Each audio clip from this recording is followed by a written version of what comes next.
everyone, myself Nimisha. Today my topic is irrigation, harvesting and storage. This is the remaining topic of the chapter crop production and management. So let's explain irrigation. Irrigation क्या होता है बेटा? What do you mean by irrigation? Irrigation means सिंचाई करना, पौधों को पानी डालना. वैसे तो हमारा जो इंडिया है वो एक जो एग्रीकल्चरल कंट्री है, यानी कि कृषि प्रधान देश है. मोस्टली लोग जो हैं यहाँ पर खेती के ऊपर निर्भर करते हैं और खेती में पानी बहुत ज़्यादा ज़रूरी होता है. सिंचाई पहले पुराने समय में लोग जो है बारिश के ऊपर ही निर्भर करते थे. जब बारिश होगी तभी खेतों में पानी आएगा. उसके अलावा उनके पास कोई नई टेक्नोलॉजी, नई पद्धति नहीं थी. लेकिन आजकल बहुत तरह से इरिगेशन के, सिंचाई के बहुत सारे साधन हो चुके हैं. तो सबसे पहले हम समझते हैं कि इरिगेशन क्या होता है. Supply of water to regular interval, यानी कि एक निश्चित समय के बाद लगातार पौधों को पानी देना, इसे कहते हैं सिंचाई, वाटरिंग द प्लांट और इरिगेशन. आपके घर में भी अगर कोई पेड़ लगा हुआ है तो आप क्या करते हो? छोटे गमले में सुबह रोज या तो थोड़ा थोड़ा उसमें पानी डालते हो, या 2-3 दिन बाद जैसे ही मिट्टी सूखने लगती है आप पौधे में पानी डालते हो. एज यू नो, सबको पता हुआ है कि हमें पौधे में पानी की रिक्वायरमेंट होती है. हमें पौधे में पानी डालना चाहिए. बिना पौधे के पानी के पौधा सरवाइव नहीं करेगा. इसीलिए इरिगेशन बहुत ज़रूरी है. रेगुलर इंटरवल ऑफ टाइम, एक निश्चित समय के बाद इरिगेशन ज़रूरी है. सिंचाई बहुत ज़्यादा ज़रूरी है. ये सिंचाई हमें कब कब करनी है, इसकी फ्रीक्वेंसी ये किसके ऊपर निर्भर करती है? ये वेरी करती है. 3 मैटर्स होते हैं, 3 इंपॉर्टेंट थिंग्स हैं जिसके ऊपर सिंचाई हमें कब करनी है, कितनी करनी है, कैसे करनी है. ये निर्भर करता है क्रॉप के ऊपर. It is depend totally crop के ऊपर कि हमने कौन सी तरह की फसल बोई है. जैसे पैडी बोलते हैं, यानी धान, उसमें ज़्यादा मात्रा में पानी की ज़रूरत होती है. ज्वार बाजरा बो रहे हैं, उसमें उसके कंपैरिजन में कम पानी चाहिए. इसके अलावा ये मिट्टी की क्वालिटी के ऊपर भी डिपेंड करता है. It's very soil to soil की मिट्टी की क्वालिटी कैसी है. अगर रेतीली, बलुई, सैंडी सॉइल होती है तो उसमें पानी की मात्रा ज़्यादा पानी की ज़रूरत होती है, क्योंकि वो पानी एब्जॉर्ब नहीं करती, पानी सारा निकल जाता है उससे. और अगर चिकनी मिट्टी होती है, वो क्लेई सॉइल होती है, तो उसमें पानी की मात्रा कम लगती है. इसके अलावा ये एक सीजन टू सीजन इसके ऊपर भी निर्भर करता है, यानी कि सीजन का कैसा है. अगर गर्मी का सीजन है तो ज़्यादा पानी की ज़रूरत है, बरसात का मौसम है तो कम पानी की ज़रूरत है या ना के बराबर पानी की ज़रूरत है, और बारिश का मौसम है, विंटर सीजन है, तो उस हिसाब से ज़रूरत पड़ती है. यानी कि हमें इरिगेशन कब करना है ये किसके ऊपर निर्भर करता है? Crop to crop, season to season and soil to soil. ये these are 3 most important factors. ये 3 सबसे इम्पोर्टेंट फैक्टर्स हैं जिसके ऊपर इरिगेशन जो है वो डिपेंड करता है, वेरी करता है. इसके बाद important of water for crops. पानी ज़रूरी क्यों है क्रॉप्स के लिए? क्यों फसलों को पानी हम डालें रेगुलर इंटरवल में? क्यों? For germination. देखिए, जब पहले फील्ड प्रिपेयर होता है for sowing the seed, after that sowing seed, उसके बाद बीज बोए जाते हैं. नेक्स्ट स्टेप क्या रहता है? इसमें मैन्योर फर्टिलाइजर्स डालते हैं. इसके बाद हम क्या करते हैं? वीड्स वगैरह जो होते हैं उनको निकालते हैं. फिर क्या करते हैं? पानी डालना ज़रूरी होता है. पानी इसलिए ज़रूरी है क्योंकि ड्राई कंडीशन में कभी भी सीड जर्मिनेट नहीं होगा. Seed needs water for the germination. Seed जो है, ये बीज से अगर अंकुरण होता है तो ये अंकुरण कैसे होता है? पानी की वजह से होता है. जब बीज में पानी डालते हैं तो ये ऊपर अपर कोट जो होता है ना सीड का, सीड कोट, ये सीड कोट फूट जाता है और इसके अंदर का जो मटेरियल भरा रहता है वो डाइल्यूट हो जाता है और बीज को डेवलप के लिए जो है तैयार हो जाता है, बीज के डेवलपमेंट के लिए, और उसमें स्प्राउटिंग हो जाती है, अंकुरण हो जाता है और नया पौधा, नया प्लांट उग आता है. इसलिए वाटर जरूरी है, क्योंकि वाटर के बिना सीड का जर्मिनेशन नहीं होगा.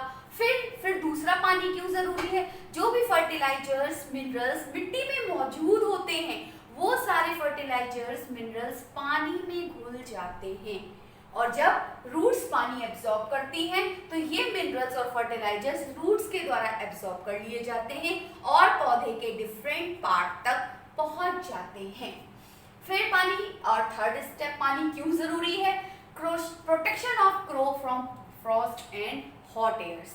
फसलों को जब बहुत ज्यादा ठंड पड़ती है ना, टेम्परेचर कई बार 0 डिग्री से भी कम चला जाता है, उस कंडीशन में खेतों में पाला पड़ जाता है तो फसल खराब हो सकती है। इसलिए भी रेगुलर इंटरवल ऑफ टाइम में विंटर्स में भी, जबकि ठंड का मौसम रहता है, फिर भी एक्सट्रीम कोल्ड से पौधों को बचाने के लिए पौधों में पानी डालना, इरिगेशन जरूरी होता है। एज वेल एज जैसे सर्दियों में पानी जरूरी है, वैसे ही हॉट एयर जब गर्मियों में होती है तो मिट्टी में ट्रांसपिरेशन जो है, इवेपोरेशन बहुत तेजी से होता है पानी का, और पानी का इवेपोरेशन बहुत तेजी से होने की वजह से मिट्टी जल्दी ड्राई अप हो जाती है, सूख जाती है। उस कंडीशन में भी हमें गर्मियों में भी पौधे में पानी डालने की आवश्यकता पड़ती है। Then water contains 90% of water.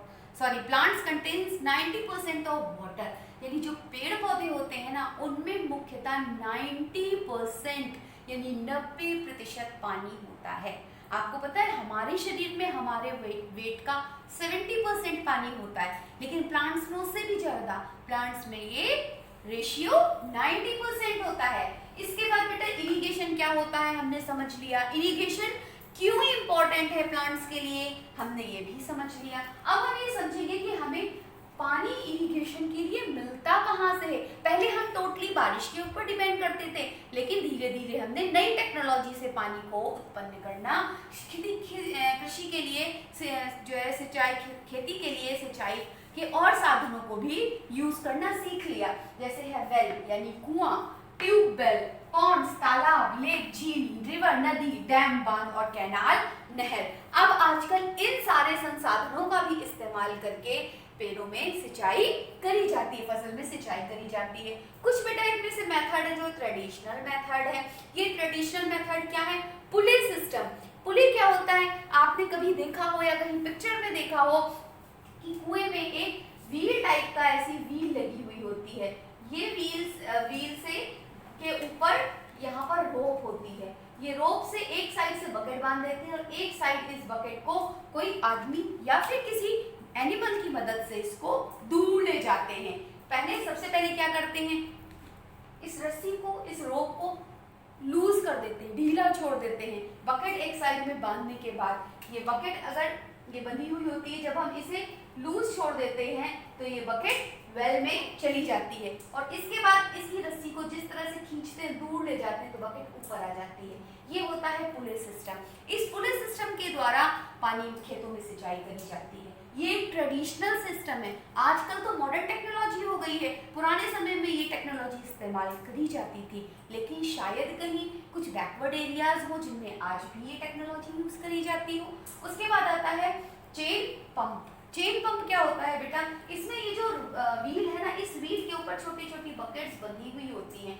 ये किसी पॉन्ड में या झील में या ये तालाब में इस तरह से बकेट्स बांध दी जाती हैं और ये बकेट्स के थ्रू जब व्हील घूमता है तो यहाँ पर पॉन्ड या जो झील है, तालाब है, उसमें उसका पानी एक मग में भर जाता है। इन बकेट्स में ये जो बॉक्स टाइप के लगा रखे इनमें भर जाता है और जब ये भरते हुए ऊपर की साइड में आता है यहाँ पर, तो ये पानी नीचे गिर जाता है। इस तरह से पानी ये फ्लो होता हुआ खेतों में चला जाता है। फिर आता है ढेकली। ढेकली क्या होता है?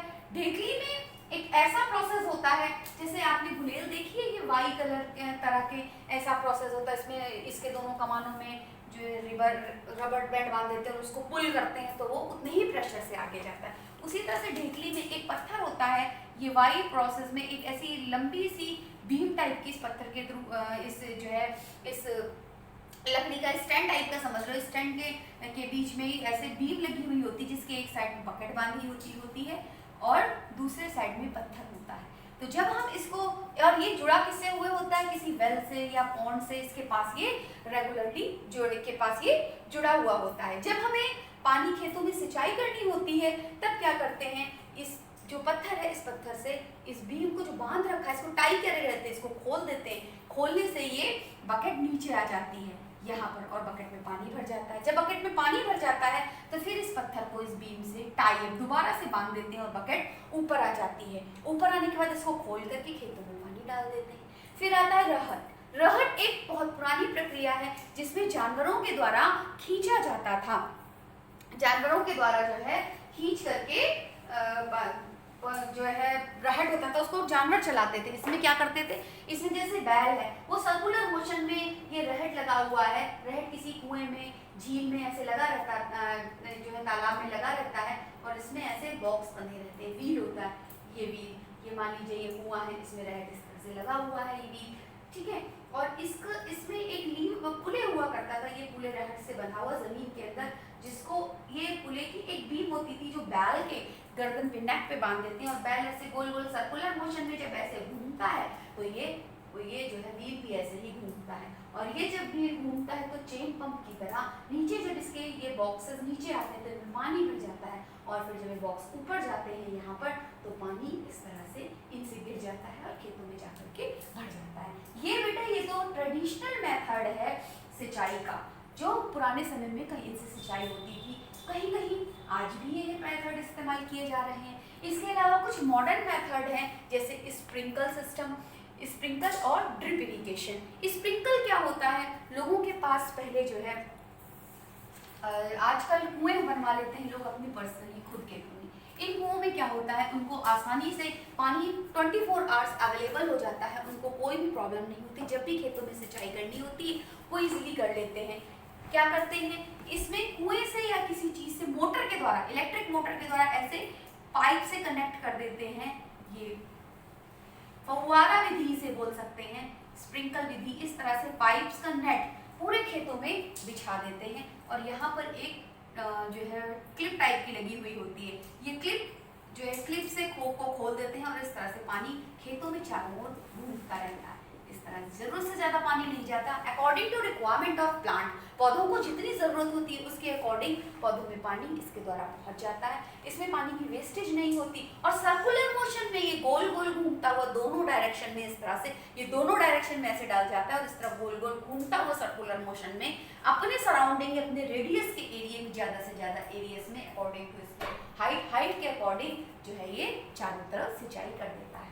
इसके बाद आता है आज मॉडर्न टेक्नोलॉजी की दूसरा प्रोसेस है, ये है ड्रिप इरिगेशन। ये जो स्प्रिंकल सिस्टम है ना, स्प्रिंकल सिस्टम ऐसी जगहों पर होता है जहाँ पर पानी की कम जरूरत है, पानी ज्यादा मात्रा में नहीं चाहिए, जैसे कि लॉन में, गार्डन में, या फिर कॉफी के या ट्री प्लांट, इसमें टी प्लांट में जरूरत होता है। ऐसा टी प्लांट में क्योंकि पानी ज्यादा नहीं चाहिए, कम पानी चाहिए उनको, ज्यादा पानी में पौधे खराब हो जाते हैं, तो स्प्रिंकल के द्वारा उनको जितनी रिक्वायरमेंट होती है उतना पानी उनको मिल जाता है। कॉफी लॉन में, हरी घास में इस तरह की सिंचाई करी जाती है, या चाय के बागानों में ऐसी सिंचाई करी जाती है, टी गार्डन्स में। फिर आता है ड्रिप इरिगेशन।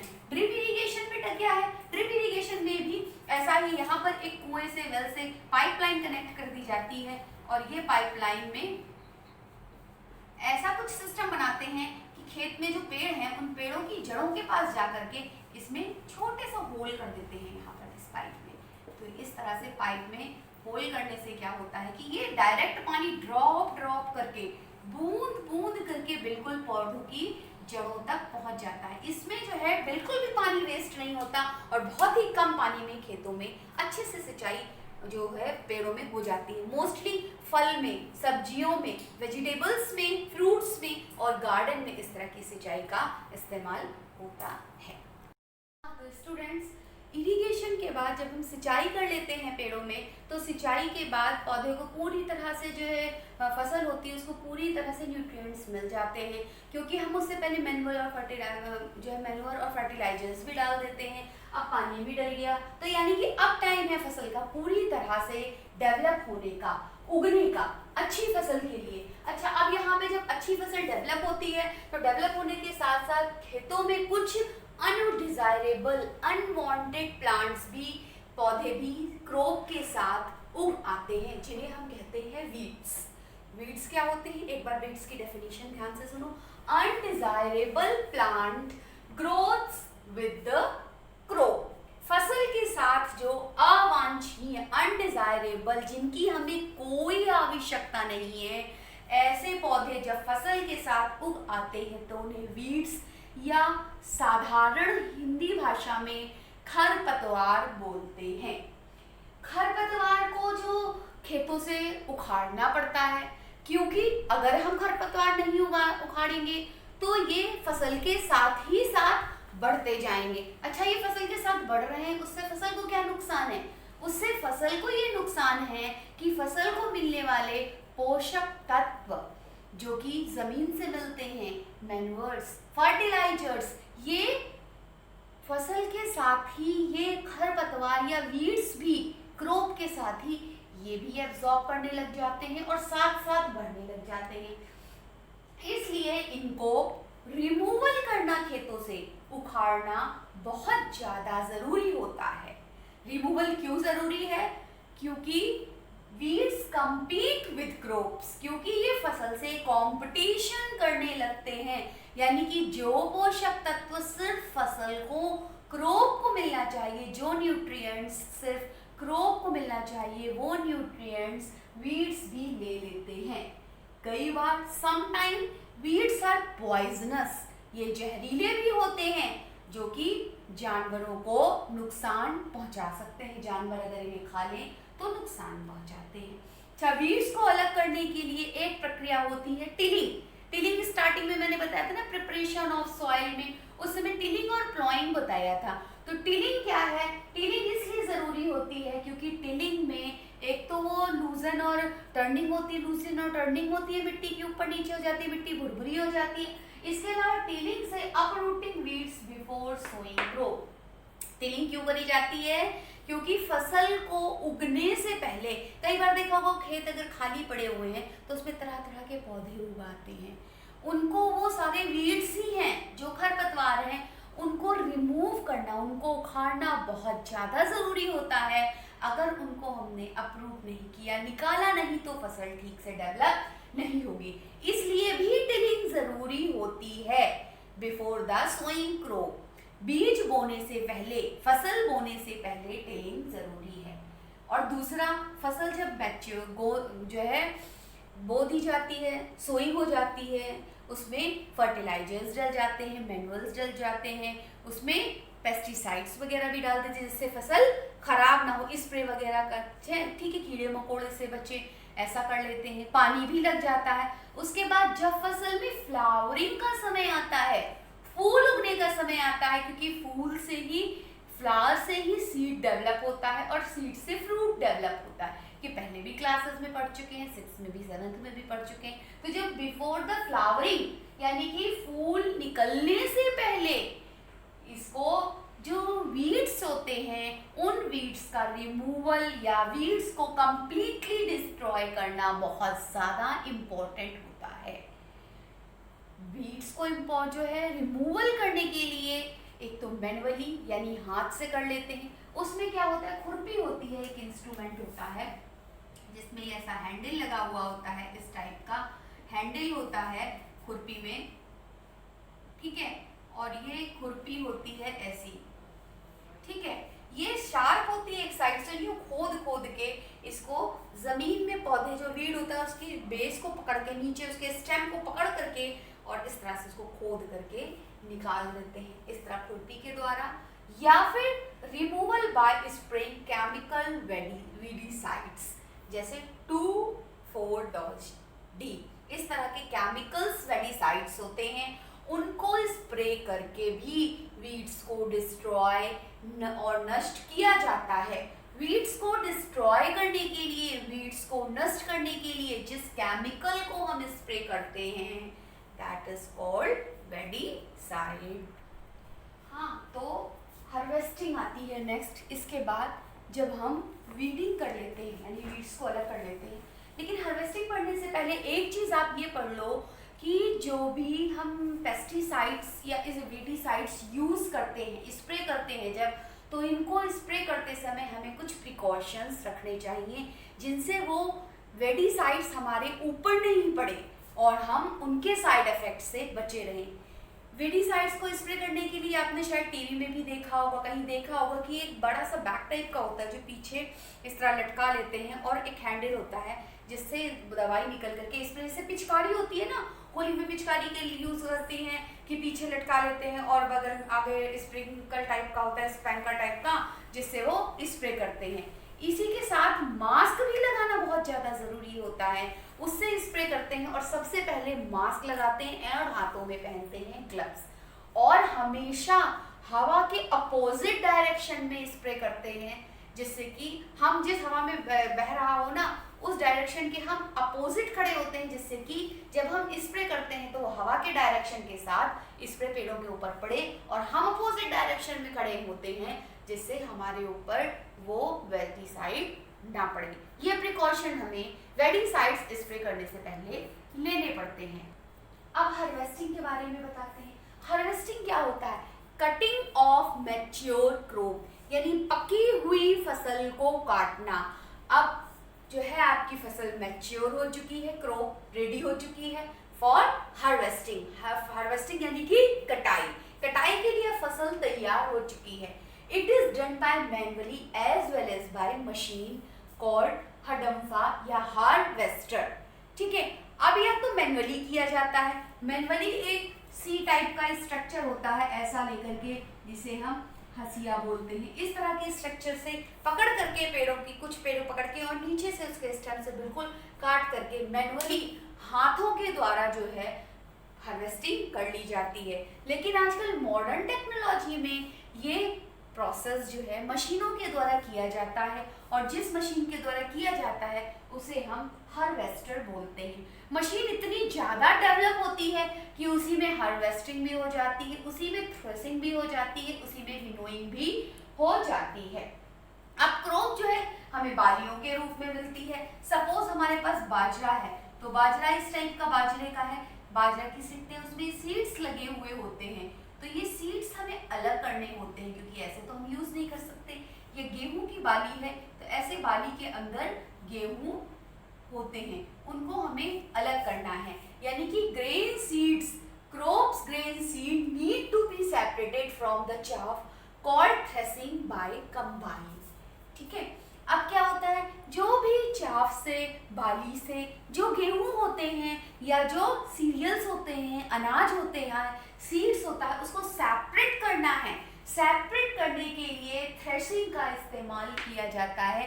ये थ्रेशिंग हार्वेस्टर में ही एक मशीन जुड़ी हुई होती है जिसे कहते हैं कंबाइंड। इसी मशीन से हो जाता है, इसी मशीन से हार्वेस्टिंग हो जाती है, इसी से कंबाइंड भी हो जो है थ्रेसिंग भी हो जाती है। एंड फिर आता है विनोइंग, विनोइंग भी इसी मशीन से, यानी तीनों प्रोसेस कंबाइंड मशीन से हो जाते हैं, जिसे हम हार्वेस्टर कहते हैं। और मैनुअली विनोइंग कैसे करते हैं, एक बड़े से बर्तन में या सूप में अनाज को लेके इसको ऊपर रख के इस तरह से हिलाते हैं, और क्या करते हैं, अनाज भारी होने की वजह से नीचे गिर जाता है, और जो भूसा होता है, चाफ होता है, वो हल्का होने की वजह से हवा के डायरेक्शन में उड़ के दूर इकट्ठा हो जाता है। इस तरह से मैनुअली विनोइंग करते हैं। अब हार्वेस्ट फसल हो गई, हार्वेस्टिंग के बाद उसमें से हमें सीड्स भी अलग कर लिए हमने। अब क्या करना है, अब इन्हें स्टोरेज करना है, यानी हमें इस फसल को इकट्ठा करके रखना है।